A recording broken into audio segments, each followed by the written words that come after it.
Hi, 18 Plus Cinema Summary here. In this video, we are going to tell you a drama historical film called Spirit's Homecoming. This story will show you Korean girls who served as comfort women during the Japanese occupation in Korea. This film is inspired by true events. Let's see how their story unfolds. Spoilers ahead, you have been warned. The film begins with an elderly woman is sewing clothes in her room. In the background, we can hear a TV broadcasting an interview on a woman, reciting her experiences of mistreatment by the Japanese soldiers. Upon hearing this, the elderly woman, who was a comfort woman herself, suddenly stops sewing and starts to reminisce. We are then taken back to the year 1943, in South Korea, where a young girl named Young Minute is playing hide and seek in a forest with two other girls. While playing, they notice soldiers at the back of military car, passing in front of them. One of the soldiers gave them a creepy smirk.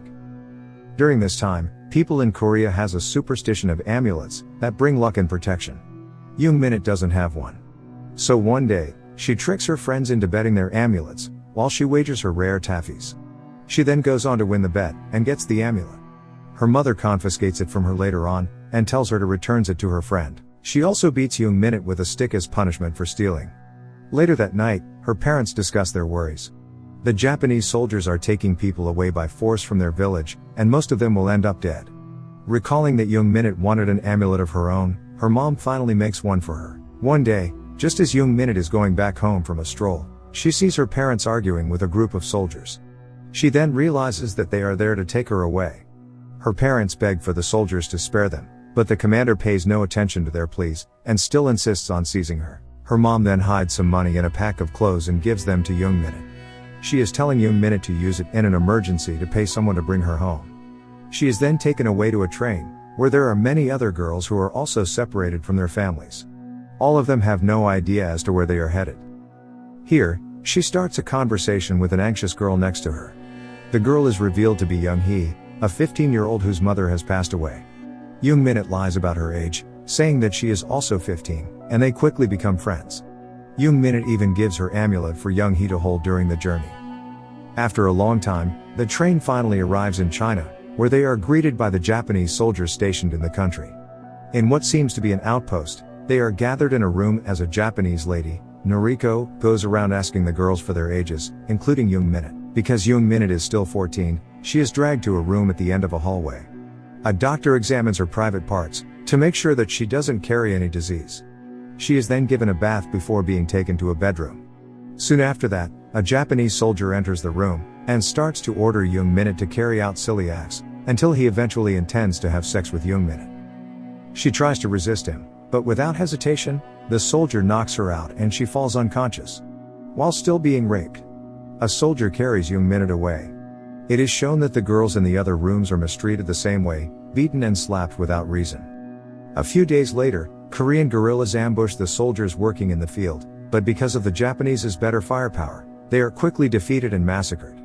The next scene shows Young Minute lying on a bed, weak and bruised. Her door opens and a soldier enters the room. Young Minute gets ready to serve him. However, the soldier named Tanaka stops her and tells her that she resembles his younger sister. He lets her rest instead. At this point, Young Minute has been so traumatized, and she doesn't even remember her own real name. Days go by, things are not getting better for the girls as they are raped repeatedly. They have to endure seemingly endless physical abuse on a daily basis. Not only do they have to satisfy the sexual demands of the Japanese soldiers, but they are also burdened with having to carry out hard labor. One morning, one of the soldiers leaves the girls on their own, and Young Minute talks about how the war is soon ending, motivating them to hatch a plan to escape. Later that day, Young Minute suddenly feels a sharp pain and falls to the ground. She is then brought to the doctor, and it turns out that she is experiencing menstruation. After waking up, she sees a corpse behind a bed curtain, and realizes that it is Manduk, one of the girls who hasn't been seen since morning. Young then begins to cry. Days later, Young Min meets Tanaka, and he gives her a map of the camp to help her escape. That night, Young Min, Young Hee, and two other girls gather together, and slowly sneak out the camp into the woods. Unfortunately, the soldiers quickly realize they are missing, and start to look for them. One of the girls, Ok Boon, gets separated from the group. She is tracked down by the soldiers. The soldiers drag her back to the post. The other girls who are escaping feel bad for her, and decide to turn themselves in as well. All the girls in the camp are then stripped naked and tortured all night long. One day, some of the girls who are already too weak are taken to a car, where the soldiers claim that they are being transferred to another facility. In actuality, they are brought to the woods to be killed. The commanding officer orders Tanaka to execute them, but because he hesitates, he is shot in the head and burned together alongside the girls. In 1945, 2 years later, Japan has a new problem. The atomic bomb is dropped onto Hiroshima and Nagasaki, and this forces Japan to surrender. Troops outside of Japan are pulled back to the country. In a similar manner, the girls are led to an open field, to be incinerated in order to get rid of traces and witnesses.